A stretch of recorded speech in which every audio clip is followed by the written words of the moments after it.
बिना सिर पैर के कैंपेन करना ये पाप है। मैं ऐसा पाप न कभी किया है न करना चाहता हूँ।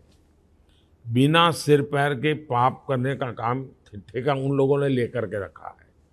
जिस दिन उनका मैनिफेस्टो आया था उसी दिन मैंने कहा था कि इस मैनिफेस्टो पर मुस्लिम लीग की छाप है। कांग्रेस पार्टी का काम था कि उसी दिन वो जवाब देते कि देखिए हमारे ये मुद्दे हैं, मोदी जी कह रहे सही नहीं है। एक बार भी जवाब नहीं दिया।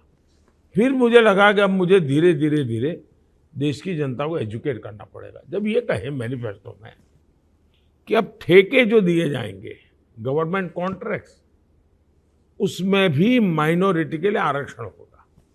अब ब्रिज बनाना है, ब्रिज बनाने का टेंडर कौन डालेगा भाई?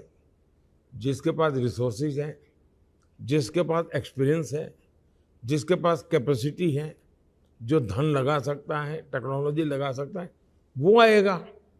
अब आप उसमें भी आरक्षण कर देंगे तो मेरे देश के विकास की कहाँ जाकर के रुकेंगे भाई?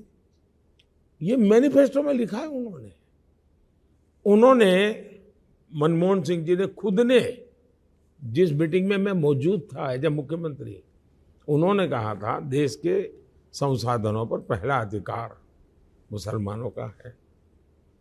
जब मैंने ये उदाहरण दिया तो इन्होंने कहा नहीं नहीं ये नहीं, तो फिर मैंने एक वीडियो कॉन्फ्रेंस और उनकी प्रेस कॉन्फ्रेंस ला करके रख दी।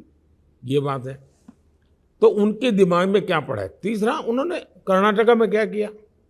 कर्नाटका में उन्होंने रातों रात सभी मुसलमानों को ओबीसी बना दिया और ओबीसी का जो कोटा था उसमें डाका डाल करके उन्होंने कर दिया डाइवर्ट। मतलब वोट बैंक और वोट जिहाद को संतुष्ट करने के लिए अब दिल्ली में चुनाव में वोट पाने के लिए 2014 में इलेक्शन घोषित होने के बाद 123 प्राइम प्रॉपर्टीज वक्फ बोर्ड को दे दी। ये सारी चीजें बताती है, मैं उसका हवाला दे रहा हूं। और मैं मानता हूं कि चुनाव में मुझे ये लोग हैं जिन्होंने संविधान की जो सेक्युलरिज्म का स्पिरिट है, इसको उन्होंने अपनी चुनावी राजनीति के लिए तबाह करके रखा हुआ है। मुझे संविधान के उस स्पिरिट को एस्टैब्लिश करना है, इसलिए इनको लोगों को एक्सपोज करना जरूरी है। और चुनाव अपने आप में लोगों को एजुकेट करने का अवसर होता है।